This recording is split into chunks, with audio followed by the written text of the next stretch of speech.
So I sat in my car and I did the rebate. And I got a whole bunch of these for $1.96. Online rebates. What grocery store? Yeah, they just Venmo'd me the money. I was like, that's so convenient. What?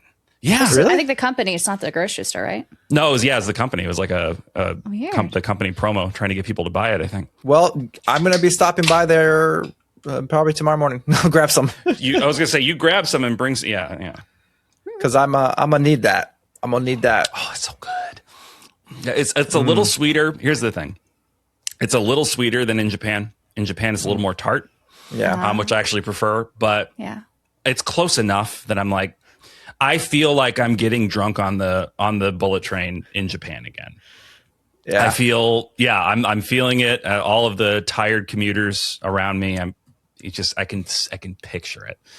It's beautiful. Just their judging eyes as they're tired. These ridiculous gaijin idiots taking up space on our train. We're just trying to go home to our families. Drinking. And we're drinking and eating, just like making a big mess, making a big fuss. Like taking up space. And I'm sorry, but I would do it again. But I would do it again.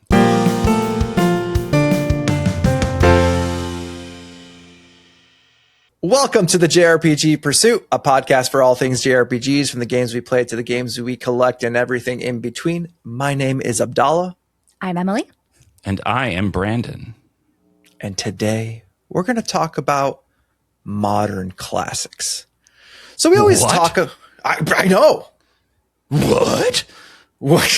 Sorry. I'm bringing do energy. I'm bringing really weird energy to this. Home improvement. Some Tim Allen. Modern classics. Oh. Dala, maybe you should explain what we're talking about. I'm sorry. Go on. Please explain. So we all know JRPG classics. We all know the Chrono Triggers, the Xenogears, the Final Fantasy VIIs, everything we think about when we think about JRPG classics.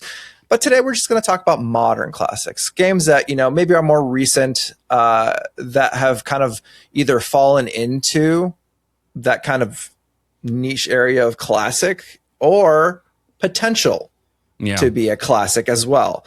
The future cult classic. Exactly. So, yeah. And to kind of like explain like what I think about like a modern classic is something like the game Lost Odyssey right there. Ooh. Which has become a modern classic, right? Yes. Yeah. This is an example of something that has been established. Because at the time when this came out, we've talked about this before on the show, but it was the Xbox 360 era, and Xbox has never been a big JRPG hub for anything. So like nobody really cared at the time, even though it was Sakaguchi that worked on it with Mistwalker. But even so, like not everyone had an Xbox 360. And to Microsoft's credit, yes, you will never hear me say this. This is the only time I will say it. To Microsoft's credit, they did try. They really freaking tried. Yes, to like become the home of JRPGs and Japanese published games. Like they were like, let's do it. Come on, guys, we have a fun machine here. And Japan was just that like Japanese audience. And I feel like the Xbox 360 era was like Microsoft's one era of like trying success. They succeeded at, it's a success in terms of Xbox 360. It did really well. But from this day forward, like nowadays, I feel like everybody looks at Lost Odyssey as a classic. And also what makes it even more interesting is they count it as something as like, this was the true sequel to a Final Fantasy game that we never got. Along the lines post 10 or whatever we were talking about, whatever that is. This was always going to be like, this was supposed to be this truly should have been the 13 or something like that. I hear that. Yeah. I hear that online a lot. A lot of people have the same sentiment.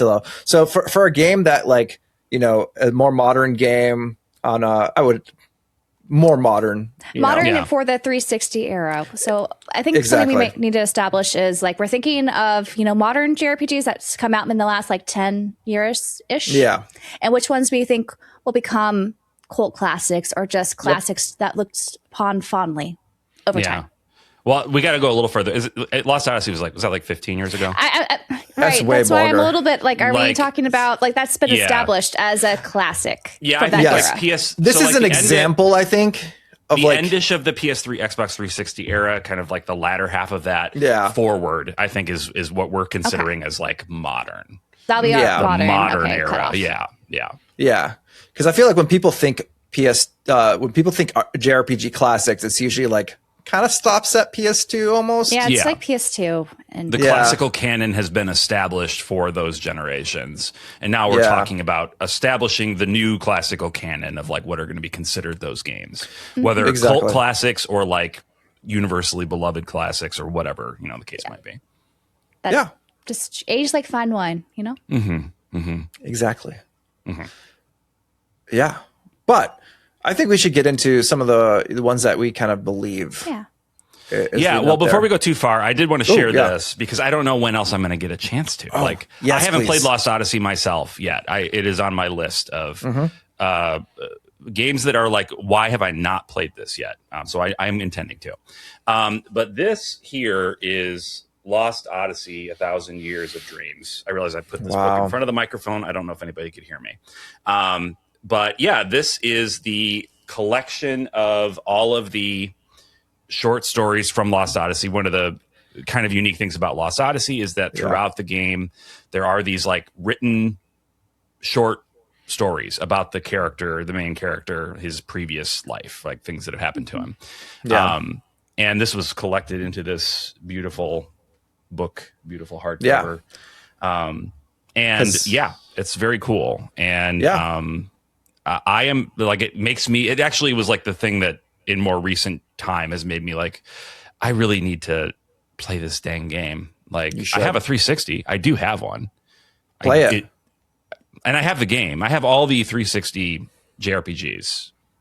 I just have them. I've never played them, but they're in a box in my storage. This is your bucket list for the end of 2026, Brandon. Your homework assignment. Play Lost Odyssey. No. If you make it a homework assignment, I'll never do it. You're one of those students. Okay. I'm one of those kids. I didn't do the reading. Do they make cliff notes for games? Because sign me up. I need that, but where did you get that book? I don't. If I remember, I'll put it in the show notes. I don't remember the site. I would love to get that because like that was my favorite aspect of this game because the main character, if no one knows, he's immortal, and he is dealing with his immortality because that's not easy, I imagine, because you a lot of loss, a lot of just dealing with the way the world is changing around you, and you're not. And you're basically stasis. Exactly. And so these vignettes kind of like dive into his psyche a little bit, and it adds so much effect to the game. It's incredible. It's beautifully written. It's incredible. Now, I want that. Before we move on, though, I think that for each of these selections that we're bringing, we should maybe defend them to the jury, not in a court sense, but like a sense of a jury that's like selecting pieces for an art show, right? Yeah. Like we should defend them and say why we think that they are deserving of that like modern classical label or however we want to consider it. So what is it about Lost Odyssey from your experience? And I'm sure it's been a long time since you played it, but like to your memory, what is it about it that makes it worthy of that? Yeah. Worthy of a classic title. The characters are all very, I want to just use they're not just interesting, but they're so like incredibly diverse and dynamic. So each one has this like they play such a good role, and the way they all kind of like come together and work together as a team is so well done, swallowed around this whole world that it's played into, along with the battle system that kind of does kind of a time button mechanic, so it keeps you kind of keeps the gameplay fresh. Even though, I mean, I hear people do talk about that like over time, it just kind of you get into the motion of that as well. But that's with every battle system, honestly. Yeah, I mean, plus a score by Nobuo Uematsu. It's got the workings of a great story, great characters, wonderful. Like the seller is like how the selling aspect is how the story kind of branches around these like vignettes. and it keeps like they kind of play along with the theme of like each section of the game. And so like when they're dealing with something in the game, it kind of harkens back and it tells you a little story about like something that he experienced that kind of emphasizes why maybe he's feeling a certain way, or you know, it kind of like keeps calling back to his previous experiences in his life, to his more now. That's a really cool narrative tool. There's like, I'm trying to think, I had some, it's like right on the tip of my tongue, another, I don't know if it was a game, it may have been like a book series or a TV show, I don't know, some other thing that I've recently experienced that did something similar, where it's like you get to a new section of the story and then you have a short story or some kind of self-contained piece of narrative that like is filling in history on the characters, but also kind of framing everything in a context for like to help you better understand what's happening in the main story. I wonder if there's like a name for that. There's gotta be. Yeah, that's definitely. I feel like you see a lot in literature. Like I'm an English major. I should know it if there's a name for it. I'm sure there is. But I know it's very cool. Quite a few things, like there's some shows and stuff that has used this, but I can't. Well, like Lost is a TV narrative example where that was kind of the whole, especially the first like 4 years of the show, they did that where they would have the flashbacks that showed their lives prior, and that would like frame whatever was happening on the main story or whatever. But yeah, there's so many things, and I'm blanking on like all of them right now. Of course, but I think it's such a good narrative tool. Yeah, very cool. Yeah, and creates an epic, right? Exactly. Adventure. It honestly does. Character complexities. I think that's what a lot of people like in JRPGs when you that's right. Yeah. And that's what makes it such a classic at this point. And I mean, honestly, written by Hironobu Sakaguchi, music by Nobuo Uematsu. You probably could have stopped there. And I could have. Cool, bro. You got it. That's it. That's all you need to know, guys. Nailed it. That's all you need to know.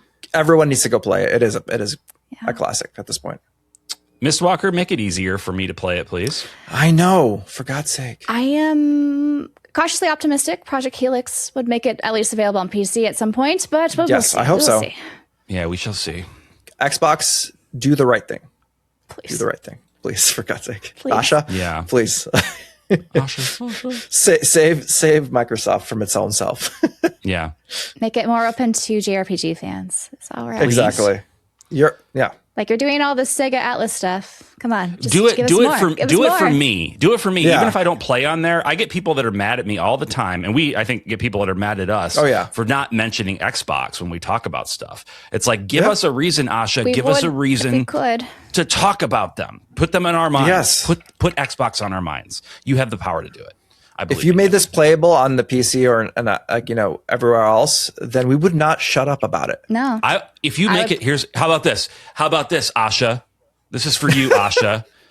Put this, you can clip this and put this out there on the internet, make it go viral. Asha, if you make Lost Odyssey available on PC for me to get right now, or when you hear this, don't worry about it. When you hear this, I will go out and buy a Xbox Series, whatever the heck your machine is called, Series X.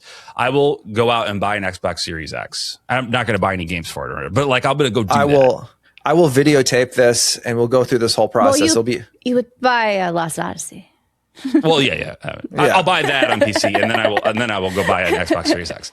It'll be all connected. It's in your Microsoft account. But then again, you'll buy the Xbox Series X and then realize that you can play it physically on the Xbox Series X. You can. And then you'll have to buy the physical 360 version. Yeah. Which you have. I have the physical 360 version, yeah. So you can... So either way, you'll just be double dipping. So they would be happy. Look, I don't know. Whatever, Asha, if you want to throw in another suggestion for something I could do, I don't know what would make you guys happy. I don't know what you want from me. So if it's Game Pass, they want you on Game Pass. You want me to subscribe to Game Pass? I'll subscribe to freaking Game Pass. I'll do it. There it is. I'll do it. That's all they want. That's all they want from you, Brandon. If you give me Blue Dragon as well, I don't know what I'll do.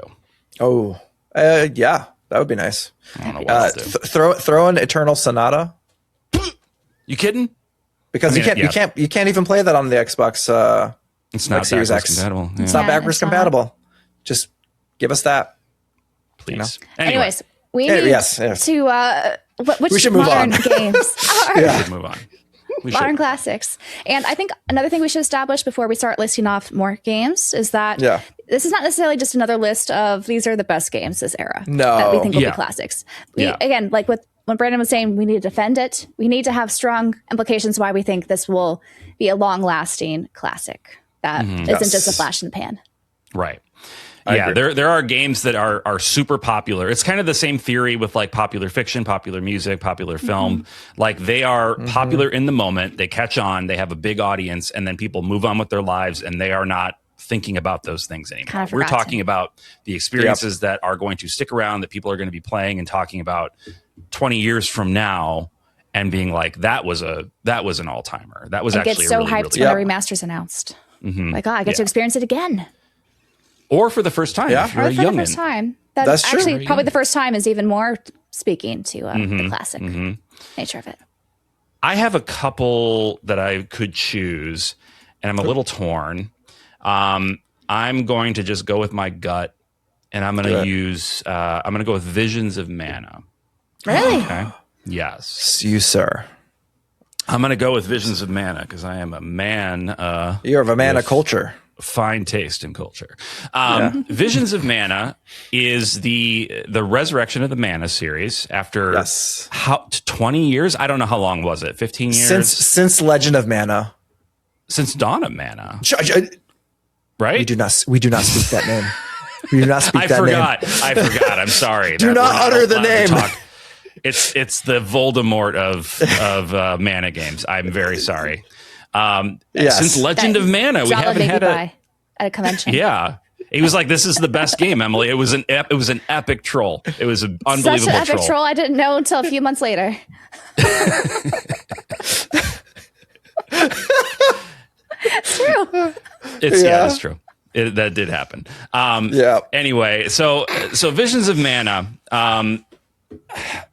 Visions of Mana, I think right now, in terms of its popularity, it's a victim of, I want to say the culture. It's a victim of the culture, where if something is not the triplest of AAA, doesn't have the marketing, to end all marketing behind it, it is assumed to be bad and treated as though it were by people who haven't experienced it, kind of then poisoning the atmosphere around the game and kind of preventing people from even giving it a shot. Yeah. And that's the only thing that makes sense to me is if it was poisoned for people before they even tried it, because I have a hard time imagining people playing that game and having really anything but mostly positive, overwhelmingly positive feelings about it. It's a beautiful experience of a game. Like, it's gorgeous to look at, so colorful. Like it is anathema to the previous generations where everything was brown and gray and tan and dull and awful and hideous. It's just beautiful. Like everything is so lush, and the combat it's mana, right? We're talking like tight action RPG combat from start to finish. It's got a relatively robust job system. And I'm not like a big crazy job system fan in games. I don't like to be given choices. Don't give me choices generally, guys. Please don't give me choices. But actually, like, I kind of connected with this one, and I think it is a really, really good job system. The characters are so charming, and like the performances from the actors are so, like, they really make you feel connected to these characters. And the story is like, I don't understand why people didn't play this game. I'm kind of getting mad. I'm kind of getting mad about it. I can maybe chime why I haven't played it yet, but also what I've heard in the woodworks what people were initially put off. And I think the demo really did not set the tone correctly for the game. I hadn't played the demo, but I heard so many people saying that they tried the demo and they weren't feeling it. Like, I think there's definitely been a spam of time. Square Enix and some other companies, they would release a demo and it really doesn't do the game justice. Like they either drop you into like an awkward part, or they just make it kind of confusing where you just can't connect and see, where the game will go to make you entice you to actually purchase it. I think they're getting better at it now, but yeah, because I remember when that demo dropped, and I remember even myself, I played the demo and I was like, it seems fine. I was a little worried. I'm like, is it going to be as good as I want it to be? And so I was worried at the time. But then when I actually played the game, so I was like, this is amazing. Like this is a really good game. Yeah, that's what I hear. That's what I hear. There's an unfortunate trend. I've noticed it mostly with Square Enix, but it can happen with any developer really, where a demo is kind of one of two things. It's either a way to get feedback from fans, the people they're assuming are already bought in. A beta test. Yeah, the beta tester demo. Or it's a start of the game, your save data will carry over. So don't feel like you're wasting time on this experience, because you can play this and then buy the game and pick right up where you left off, and you didn't waste any time at all. For the former, that is bad. I shouldn't have to tell anybody why that's bad. That's what beta testers are for. That's what focus groups are for. Yeah. Like a demo is to entice people to buy your game. If you put out an incomplete slice of your game that is lacking, that is what people are going to remember when they play it. And then when the final game comes out, they're going to be like, That's Harvestella, Triangle Strategy, so many games. Octopath, honestly, Elliot too. I'm glad they released the new demo now, but the first one wasn't necessarily the best either. That's what I hear. So that's the reasons why that's bad. The one where you start from the beginning, it doesn't necessarily have to be bad, and it can be good. It depends on the game, though. It is entirely up to the game. And this is like the thing that developers, the storytellers in games need to keep in mind is don't meander, especially in the beginning. Get the inciting incident underway, get the action happening. Tell people within the first 30 minutes of your game why they need to stick around. If you do that well, then you absolutely can do a demo that's the first chapter or whatever of your game and have the save data carry over. Totally fine, because you're going to capture people with this like inciting incident and the rising action and all this stuff. A lot of times games, especially JRPGs, I think we've all seen this, meander. Yeah. They take their time setting things up. And that's honestly like slow a lot burn. Of us like that. We kind of like that slow burn. That's the charm. I'll admit that I like it too. But that's not how you hook people with a demo. Usually. That's not how you hook somebody who's on the fence. That's great for somebody who's bought in. It's not how you hook somebody on the fence. So yeah, the Visions of Mana demo being underwhelming doesn't shock me. I feel like a lot of demos are underwhelming. And I remember hearing too, like, the studio went out of business after the game. Yeah. And so like, that's part of the reason people didn't have faith in it. And Square didn't market it because they assumed it was going to bomb. I don't know. There's a lot of stuff that goes around on the internet. I also, to add to this, I think there's a weird misconception about the character designs, making it seem like a juvenile game. Oh, even though they're based off of the classic mana designs. I think there's still a that's just the mana design. That sort of design is equated to juvenile. They want something either more anime or something like definitely not anime. Something either super edgy, super edgy or super anime. Yeah, no in between.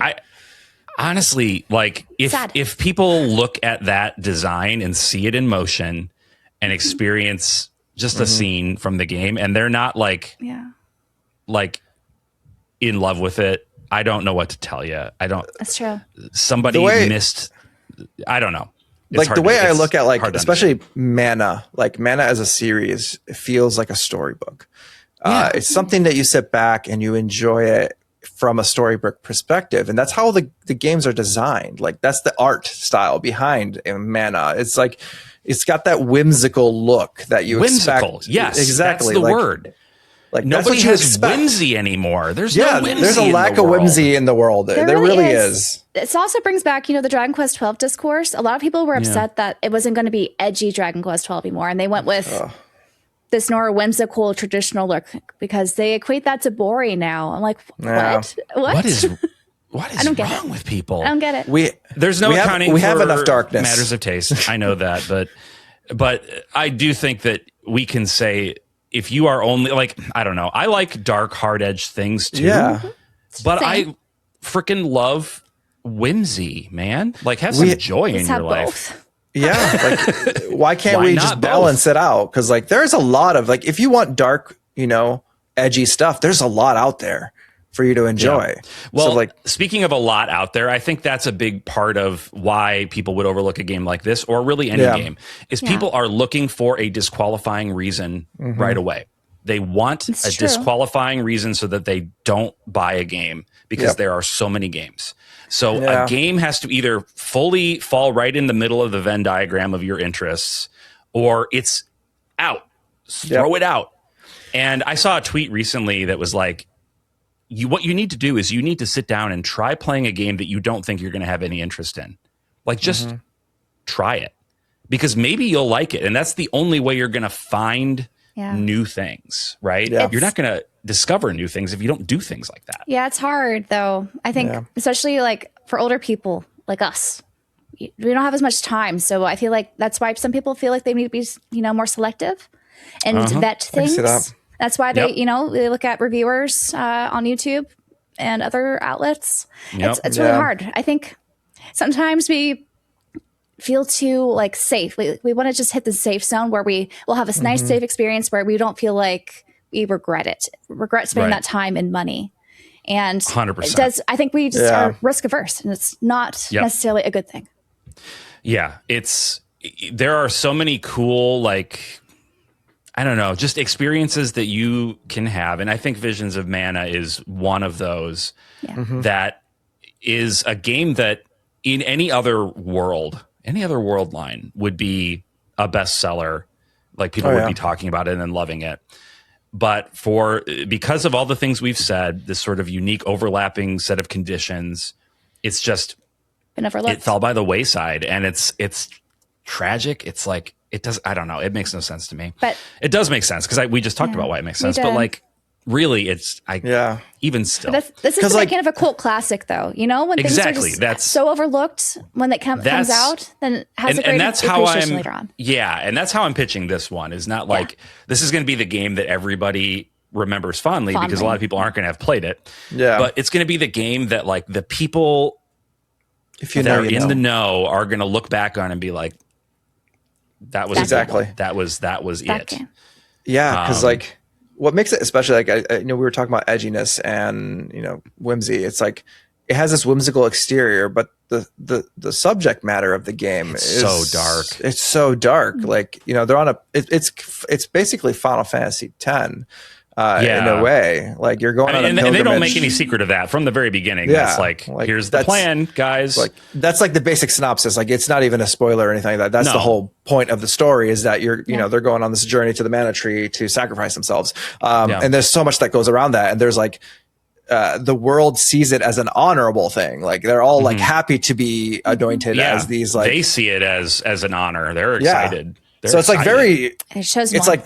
Yeah, it's like this whimsical like positivity around this really negative situation that's like very dark. And so like it's like an irony in a way because you, the audience member, the player, know that this is horrible. What are you doing? But everybody else is so bought into it. And I will tell you, without spoiling anything, there are moments in that story where I was like, did they just do that? They didn't. Like they couldn't have. Yeah. They're gonna reverse this. They're gonna like there's gonna be some kind of reveal. Yeah. This is not happening. No. Oh, it did. It's okay. I remember when I was playing it, I think I messaged Brandon because I was like, Brandon, did this just happen? And he was just like, yeah. I was like, oh my God. I'm sorry to say it did. Because like there's some things like it twists and turns. Like there's things that you just do not expect in this game. And because it comes in with so much whimsy and beauty, it is like the candy shell around just like a darkness, and it's such a fun, interesting dichotomy. And more people need to play it. But even if you don't, I hope that people in the future will look back on it fondly, and it will attain that cult classic status that, at the very least, it deserves that. So I need to play it soon. I don't know when. You should. I would like to play it. It's also not the longest game. I think you probably could, even with the streamer tax, I think you could probably finish it in under 30. I don't necessarily have to stream it, but yeah. Either way. But yeah. But I guess I will go next. I will not go the cult classic route. I think this is also slightly overlooked in some circles. And that is 13 Sentinels, Aegis Rim. Most because some people don't consider it a JRPG because of the heavy narrative kind of focus. That's like a point and click, almost like a visual novel, but not quite because you're side scrolling. Yeah. And then mixed with RTS combat. But I think there are a lot of JRPGs we've had, over the years. They don't take a lot of narrative chances. And I think 13 Sentinels, Aegis Rim took a lot of narrative chances. And that's why a lot of people who've played it, have such a high regard for it. And really want Vanillaware, the developers, to, do something more along those lines of making just an amazing story, because they're totally capable of doing that. Though I do feel like a lot of the games I have played and, their new game, there's not as many narrative chances that they make and really focus more on, the art aesthetic and the combat, which again, are great. I think it's just so strange. The same developers who made 13 Sentinels Aegis Rim would make something like Unicorn Overlord. But yeah, they have all the ingredients. They have all the ingredients in the kitchen for the perfect meal, but they're only doling them out in little separate quantity. I don't know. It's strange. I don't know. Every game they pick and choose, we'll give you this and this, but you're not getting this piece right here. We're keeping the dessert. Right? We're keeping the dessert in the kitchen. Yeah. You can't have it right now. Not to say Unicorn Over. Can I even say it right? Unicorn Overlord is a bad game. I think a lot of our members in the Discord, they're right now doing a book club for it and singing it praises of how fun the combat is. Oh yeah. I haven't heard anyone say anything about the story though. That's what I mean. Is they have the opportunity to craft a game with perfect gameplay, perfect presentation, perfect story, but they're not putting them all into the same game. They're keeping them in their own separate cordoned off games. I don't know why. I would say though, I think 13 Sentinels Aegis Rim is the best one where they took all those ingredients and put them together. It's just a strange package because I think a lot of, especially JRPG fans, we're not used to that hybrid. That was one of the first hybrid style games that really was starting to catch on. Yeah. Of something that's more, rooted in maybe a VN sort of style, or I guess point and click adventure really is maybe more accurate. Adventure game VN. All those lines are blurred, right? In my opinion. Exactly. But I don't really want to go too much in the story because I do feel like the best experience for those who haven't played it yet is to go in blind, not know what to expect. Just know that it's a sci-fi story. That's cool. I also would love to. I don't want to go into the story, but I don't think I could. I don't true. I don't There's know so how do you explain it. You can't. You can't explain that. It's the you funniest thing because it. As you're playing it, it's oh my gosh, this is so confusing, but I understand what's happening. Yeah, it's told so well that you can follow it, even though it's what? If I think back an hour ago, the things that were happening, I'm how did we get here? But I understand it. It's very well done. It's very and well then done. you cycle through 13 characters, and it's just it's wild. It seems like it would be a mess, but it's not. It would. It's the kind of narrative that most people have a hard time of dealing with when it comes down to TV shows, movies, and things like that. From the sci-fi perspective, it's they struggle to stick the landing. They struggle to deal with making it understandable and interesting, and also keep straying away from any holes in the story that might be glaring. Plot holes are abundance in a lot of these specific types of stories. But the fact that they were able to do this and make you understand it and make it really compelling along the whole journey is I don't know who I'm not sure who wrote the story from Vanillaware, but was it George what's his name? Did he do the story or is he just the director? Unfortunately, I don't know the names. Yeah, but I don't think they get enough credit. You've been naming off a lot of people, in Square Enix and some other developing teams. I feel like Vanillaware, they're just called Vanillaware. People usually they never highlight who works on who. The only guy I know is George something. What is his name? George. We're gonna look it up. George Kamitani. George Kamitani. Yeah, and I only know his name because it's George. Yeah, that does stick out. That does stick out in Japan. That's true. But yeah, I do think Vanillaware, they have a lot of interesting games, but 13 Sentinels uses RIM. In some ways, I think has achieved a level of fame that's deserving, but also I think it's overlooked still by so many people because this should be like, I think even bigger than I think maybe it has sold. I think part of it maybe because it's stuck on consoles only and it was stuck on the PS4 for the longest time only. But it's then since I've gotten a Switch port, I don't think it's on Xbox. So I do feel like Vanillaware in this modern age are kind of shooting themselves in the foot by not having, more consoles and also the PC as an option. But yeah, it's a fantastic game experience. I highly recommend it. And I do think it's going to be some sort of story that is just going to be shining, throughout this era of JRPGs. And I will say from my own perspective, having played it when it came out, I don't care for the combat.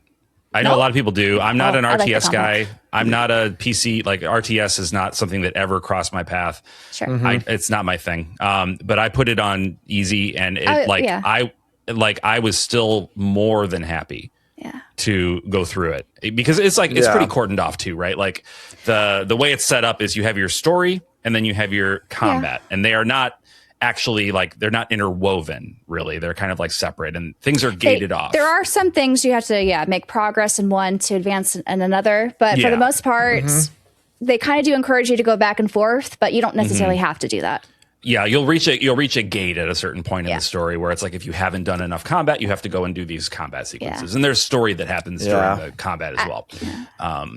But yeah, so I can just say as somebody, even if you don't like RTS as a genre, but if you like science fiction, if you like good storytelling, there is more than enough in 13 Sentinels for you to have a really, really good experience. It's the best. I think it's the best science fiction story that I've ever heard. In games. For sure. Maybe certainly in games, but maybe ever. I don't know. It's it's so up there for me. It's very good. It is. I will also say I'm not really an RTS enthusiast. I think 13 Sentinels is the only RTS I played, or tower defense kind of RTS. Yeah. But I do think those who like tactics combat, you would find some there's some very satisfying parts where if you use the right characters, get the right bonuses and boosts, it could be satisfying. And they do have varied enough enemies where you have to, you can't just keep using the same strategies. So, but again, it's not everyone's cup of tea. That is one of the main complaints I hear, especially from JRPG fans about it. But I'm telling you, even if you don't like it, don't worry. Who cares? Yeah. Just do it. Just do it. Just play it's more than worth it. It's more than worth it. The narrative speaks for itself. So just go out and just experience it. It is incredible. It's great. Incredible. So much. Well, Dala, those are a few pretty good options. Dala, do you have any more? You could do some speed round ones if you want. I have a lot of games. Yeah, we could do a speed round of them. And just a short snippet rather than defending. Yeah. So I think another one that I think is already kind of beloved, but I think will continue to be a classic in its more modern game is Nier Automata. I think that there is just a lot of love around Nier as a series in general, and Nier Automata really kind of set that stake in the ground for that feeling. There's a lot, incredible music, incredible storytelling, incredible usage of gameplay to narrative focus. So it uses a lot of the world building is built around the gameplay. It's built around the visual aspects of things, and it really kind of plays into the whole idea is what does it mean to be human? In this kind of weird, interesting post-apocalyptic world of sense. And so it does a really a lot, like we were talking about with narratives, this does a lot with the narrative. And then it kind of also wraps that up in a very compelling gameplay loop that ebbs and flows with how the narrative goes as well. So you do little random little things that you end up doing that kind of play into what you're currently trying to do in the game.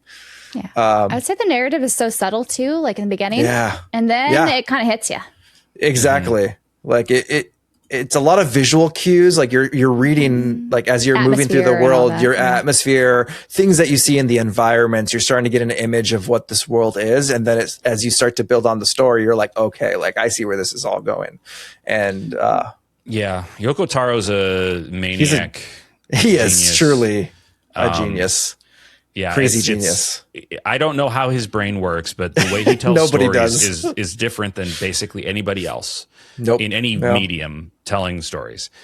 And it's very, very cool. Yep. So definitely, I agree that one has a very good chance. I endorse it too, as having just finished it early this year. You did, yes.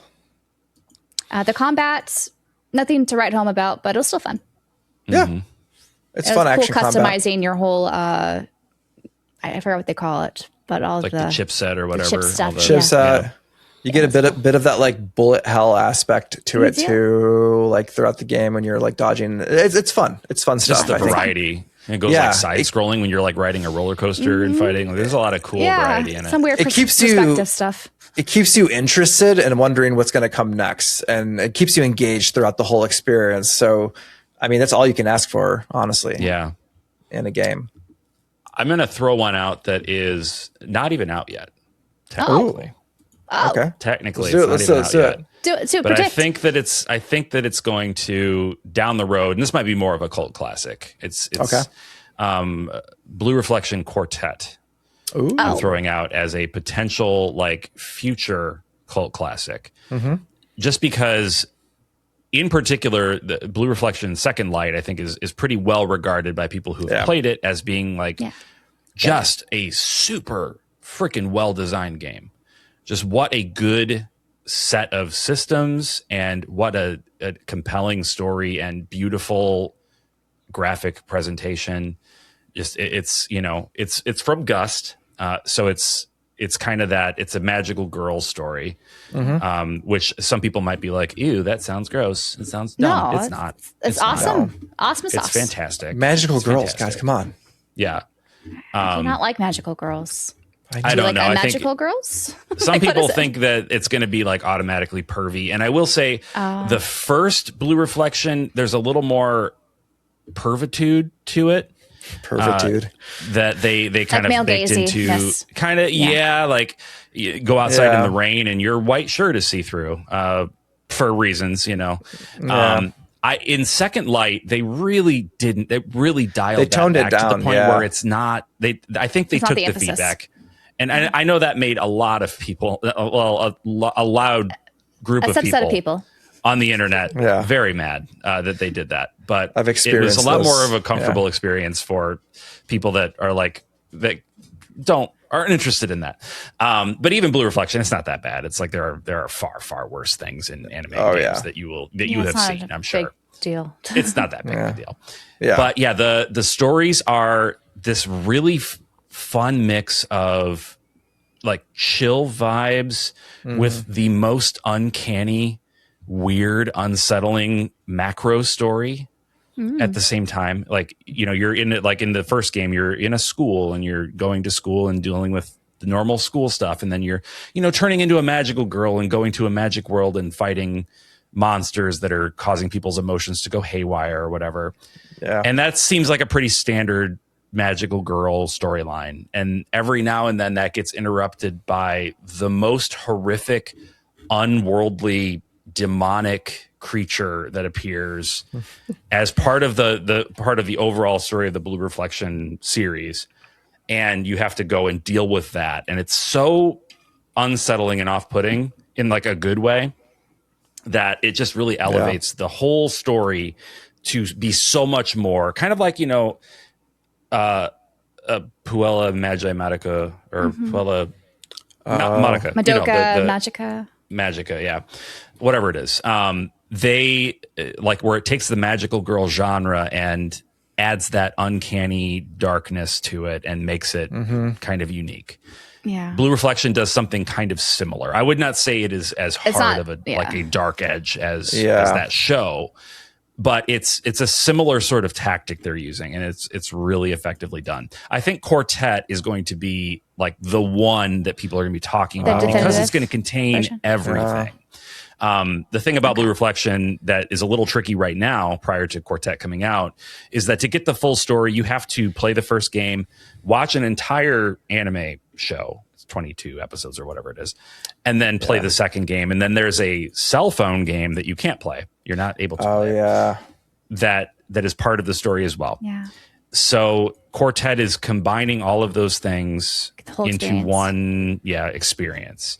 So that's how we are going to get the whole whole Blue Reflection experience. If that's just the end for Blue Reflection, not they're making that package, or do they continue plan on? I guess if that sells well, will they continue it, or I wonder. When I learned what it was, I had the very same thought where I was like, they might just be wrapping this up then. Wrapping it up and just focus on Atelier or do something else. It's a little sad. Yeah. I think there's so much potential. They don't even have to keep it. They don't have to keep the storyline necessarily the same.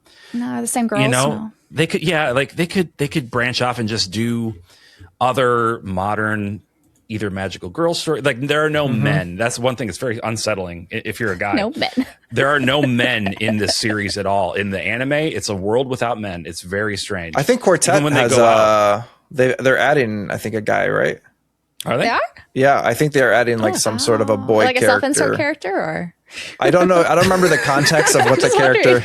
Finally, representation for men. I was worried. We were very deeply misrepresented in this, in the JRPG world. Interesting.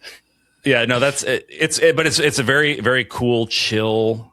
despite being uncanny and unsettling sometimes. It's such a cool series, and I think this has the potential to really elevate that for everybody and make it have a lasting presence in people's minds. So check out Blue Reflection Quartet. They're not paying me to say this. If they wanted to, but if they want gladly to, take the money, and I'll keep saying it. But I'm saying it for free. It's great. Yeah. It'll be mostly a digital release out in the West, but the Japanese PS5 version does have English for those who are physical collectors. I'm going to get that. That's true. It's actually pretty cheap. If you go on Video Games Plus and import it, it's like under $50 for the whole package. Oh, really? That's crazy. It's like $47. It's crazy. Oh, and I have Second Light alone is like an all-timer. Yeah. And you're going to get 3 other things. Your money's worth. That's crazy. I know. It's worth every penny that you'll spend on that. The next one I wanted to mention was a Nihon Falcon series. Oh. And we don't know who that is. Who dat? Our last episode. We talked about Nihon Falcon. Yeah, we did. But, I feel like in the Ys franchise, a lot of people will go to Ys 8 as like the pinnacle of the franchise. But I really think Ys 10 has the potential to really be like, what people think of like, okay, this is where Ys had shifted and this is peak Ys. Like, don't get me wrong. I like all the Ys games I played, including 8. But something about Ys 10, I feel like, has also been a little bit overlooked since its release, mostly because of some of the weird discourse, with how it was released out in the West, with, the delayed release of the initial, vanilla version. And then like a couple of weeks after, once it was released over here, they announced the Proud Nordics version that can't be upgraded except on PC for like a week. Right. And it was released or something weird like that. Yeah. So I do think a lot of people, because of that weird discourse, and also this was one of the first Switch 2 game key cards that was announced out in the West, people kind of just, shunned it. But honestly, the game is amazing. And I think they really nailed, they finally found that perfect way to show, share storytelling with a lot of complexities in the characters, not just Adol, but all the characters around him. And they did something really fun with the combat that I think is definitely something that will stick with me because it's different from other Ys games with the emphasis on breaking shields and then going with some really cool combo attacks. It was just a lot of fun. And definitely I think it's one that's getting slightly overlooked right now. But I think as time goes on, will be looked upon very fondly as classic modern Ys. Yeah, I'm very glad you brought that one up because... Good Lord, it's such a good it's so good. I'm still thinking about it. When I first played it, I love it. The original version. I liked it a lot, but I was like, I don't know, it's probably not my favorite, different. But I like it. Playing it the Proud Nordics version. Not that Proud Nordics changes really. It really doesn't, much of except the gameplay. Some quality of life stuff. That's about it. But starting over basically from the beginning, knowing how to play it, I had such a better experience. The second time through that it's my favorite Ys game now. It's so good. And it's so good. even just from a gameplay standpoint, I love the story. I love all the characters. I think it's very fascinating what they do with the story and how they Adol is, you know how I hate silent protagonists. Adol is the best silent protagonist. He has such personality. He's like a little brat. I love it. Some of his commentary. I love it. He selects options. Like, I like Karja's reactions to everything he does. It's great. I still want them to give him a voice. Like, let us choose everything he says. That's fine. But like, give him a voice. Like, you've already got the guy in the booth recording the grunts for battle. Just have him say some lines. Well, he did say some lines in 10. He does say some lines in 10. They're like, I feel like they're tiptoeing to the line and seeing how close they can get. They're getting better. They are. I'm hoping the weird traditionalist fans don't put them off of it, but I think he has so much personality. He's not a self-insert. He's not a self-insert protagonist anymore. Yeah, and he wasn't really either in the beginning. Like he talked in the early games. Like he had dialogue. So it's like it's weird. It's a strange thing that's happened with Adol. But he's anyway, he's great. He's a great character despite being silent. He's great. The story is so cool, but the combat alone, even if the story wasn't amazing, the combat alone is so good. It might be my favorite combat of the more modern era, like action RPGs. It's my favorite action RPG. Yeah, it's my favorite action RPG. I think I can just say that. It's so perfectly like it's so much fun, but it's also very technical with how you use Karja and Adol, and also like I like that it's just contained to just the two of them. Yes. So you can get really good and like really like understand the combat and the tactical style of it. Customize it so much too. It's so cool. Exactly. Like it is so much fun. Yeah. Yeah, and like, you can kind of set them up how you want. They're sort of set on a path statistically from the beginning, but you can, if you want, have them go different paths if you choose to. I didn't because that sounds like a lot of work, but it's so good. And the story is very, very good, very compelling. Just characters writing so good. And voice acting. Karja is so amazing. It makes me sad that I don't know if we're going to see her again, at least not for a while, because of the way Ys is. It's all, different places, but they do occasionally have characters show up again. I love Karja so much. I want them to ship them. Pun intended. Pun intended. I'm hearing you. Yeah. A pun. That was a pun, guys. Okay. Ship them. Just ship them. Like I want there to be a future. Okay, I thought there was more. I thought there was more to that. Oh sentence. You want them to ship romantic them. Shipping. Got it. We want to ship them. Yes, I want them to be a thing. Exactly. Like I need them. Canon. Yes, I need this to be a canon relation because like they were so perfect. Their dynamic was great. I loved it. Yeah, I loved it. They do have like married couple energy. 100%. When they talk, like he gets excited about some stupid thing, and she's like, "Oh my god!" And rolls her eyes. Like, it's very married couple energy. I know. I love it. It's so good. I respect the hell out of that for sure. Very good choice. He's 10, man. 10 or Proud Nordics, I would say even better. That's just Proud Nordics. Proud Nordics fixes the sailing stuff. The sailing stuff. Proud Nordics fixes the one really negative thing of the original, which is the sailing. It speeds it way up, makes it so much better. It does. And the sailing is so much fun once you can actually move. And it doesn't. The great thing about what they did was they didn't just acknowledge that people thought it was too slow and just make it faster. They like incorporated gameplay. Into how you go faster. They made it so that you have to engage with the game. Like that's so smart. I love it when developers do that. I love it when they do that. I know. Just the Falcom. They just know. To tack on more Falcom love. Yes, this always. guy remakes at least the first two, probably the trilogy. Yeah. Modern classics in the making. Yeah. Yep. I think with as well as they've done and with the amount of praise that they've been getting, I think it's a pretty much shoehorn, man. Yeah, it's a sure thing. Like it's a sure thing. Yeah, I think that's happening. Yeah, we'll rave more about it once Sky second chapter comes out. We should do a spoiler cast or something. Oh, maybe with Max or I guess the Level Up Legacy. I'm sure they're all gonna play it. We should do a spoiler cast. I don't think Retro Brandon will. I mean, maybe he'll play it. He might play it. He played the first one. He did. He likes to tease that it's not that great, but I think he actually likes it secretly. Yeah. He hasn't played the other ones, but he has played first chapter. Right? Yeah. That'll be a fun. The last spoiler cast we did for Daybreak was Horizon, yeah. Not Horizon, sorry, Horizon. I know, I always mix it up too. I'm like, Daybreak 3. No, it's Horizon. Horizon. And that was a lot of fun. So I'm down to do it again. Yeah, let's do it. Let's do it. Okay. Is there any other... There's lots of others. There's lots of others. Are there any popular JRPGs that you think... Let's answer this one. That's not going to be maybe a modern classic in years' time? It's been like a flash in the pan. One that we love that one isn't that we going to be? but we think it's going to get kind of forgotten a little bit in terms of scale of popularity. It's hard to answer that one. That one's a bit harder, but I wonder, like... Should I propose one I haven't played yet that I think is a little bit overrated? Sure. Go ahead. I think it's going to be Persona 5. I think once Atlas, they start doing more Persona games, I feel like people are like, oh, it's a good game, but they're probably going to like other ones more as long as they make these games, of course. And I do think Atlas kind of diluted the Persona 5 charm with all the spin-off games. I'm going to say it. Yeah, I agree with you, but I will say to extent to keep in mind, they've always done this. So like they did the exact same thing with Persona 4.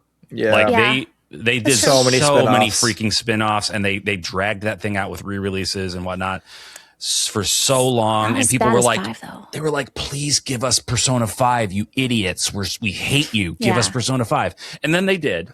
And people were like, yay. And then they gave us the re-release of Persona 5 Royal, and they're like, yay again. And now it's a huge crossover hit. And now it's like, all these spin-offs and games, and now people are like, Persona 6, and they're like, we're gonna go give you some remakes instead. We're gonna give you 4 again. I'm fine. We haven't given you 4 enough. Which I'm fine. I haven't played it, so I love 4. I can't wait to see 4. I'm excited to play 4 in the revival. But in a way, it makes me worried for the series as a whole because they kind of repeat the same pattern.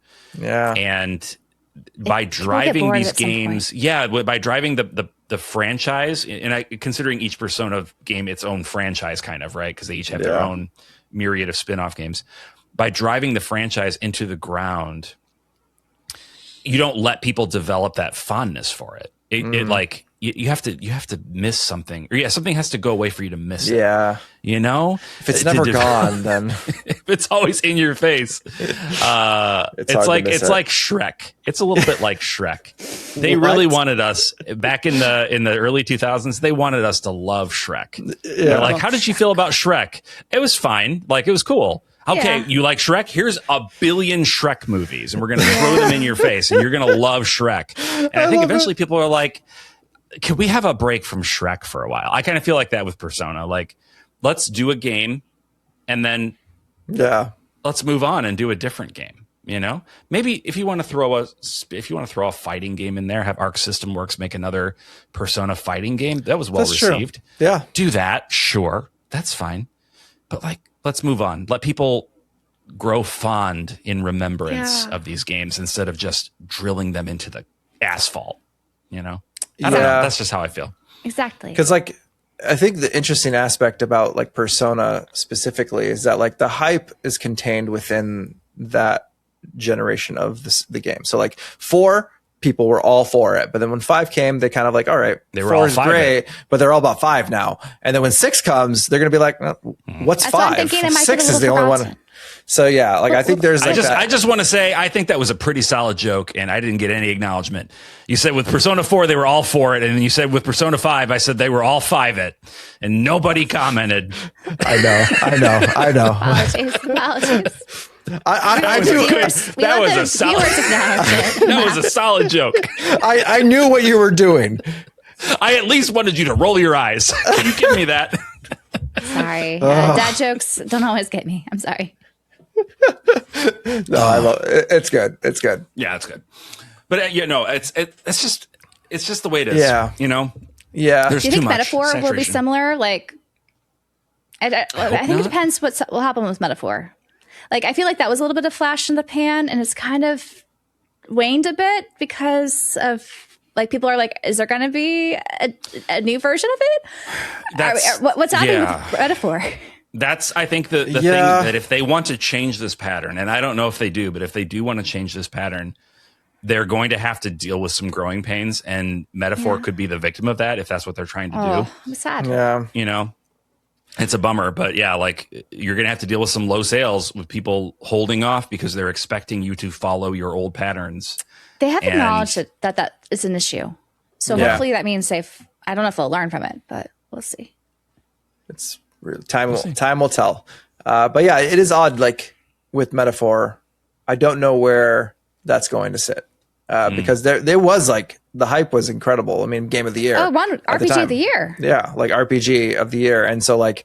But now people kind of like, is it coming on the Switch too? I don't know. I feel like it's not. It's just not talked about. It's not. People don't talk about it as much. Yeah, it's kind of like fizzled out. That felt a little flash in the pan, which feels bad because I thought it was a pretty solid game. I need to still finish it, but I enjoyed it. I really liked the game. I thought it was really well done, and it had a beautiful soundtrack. And I mean, we're going to go see We're going to see the concert. We're going to see the concert for in October. So I hope they have like one of those throat singer guys for the battle theme. I really hope so. I can't do it, but like, yeah, it's great. I love that. I want that. I want to see that in person. I want to see what what his technique is to get that released. Just imagine he's got some jowls, and I want to just see him. He's just gargling Listerine as he's doing it. Oh, beautiful! I feel like that's how it goes. I love. He has his little cup ready as he prepares for his scene. Pouring it into the little lid, the little cap. Does Flute Guy travel to these concerts at all? Is my question. Oh, Flute Guy. Does he just stay like in LA? He probably. I mean, he can do whatever he wants. The world is his oyster. That's true. Yeah. I just only hear him about the Game Awards time. People are begging him, please come, Flute Guy. Please come, Flute Guy. Play your many flutes. Play all the flutes. And he's like, I would, but you can't afford me. Sorry. Oh my God. I'm the big time now. He is. He's a good guy. He seems like a nice guy. Yeah. Anyway, he seems like he's having fun. So that's all counts. And we all hope that you had fun with this, our latest episode of the JRPG Pursuit. Thank you to all of our members. I know, king of segues right here. Thank you to all of our members for supporting the show, making it possible, and especially to our Pursuer Pluses for, we just really appreciate you guys going that extra mile. You guys are amazing. Thank you. What else do we have to say? Do we have anything coming up? We have to ask the audience which games you think will be modern classics. You should put those in the comments and let us know. Start some discussion. We were talking so much about our choices. We ran out of time, I think, for more that we had, but it's all right. We do have. Yeah, we could probably go for a while. We could probably go for a long time. There's so many. Yeah, but yeah, let us know your picks down in the comments. One announcement as well, and we will put this on socials and probably on like a YouTube post as well. But the live show is going to be monthly on the last Monday of every month. Yep. That is our scheduled time now. So, that accounts for months having different numbers of weeks. So it's always going to be the last Monday at 8 p.m. Eastern, 5 p.m. Pacific. Yes. So mark your calendars. Make sure you got that blocked off, and come hang out with us. Come hang out live because that was a lot of fun. We had a ton of fun with that. It's great. Yeah, we did. We were gonna do an hour, and then it was like I was like, no, too much fun. Let's keep going. Yeah, we're having too much fun. So so come hang out with us. It'll be a great time. Yeah. Anyway, that's it. We'll talk to you later. Take care, everybody. Bye.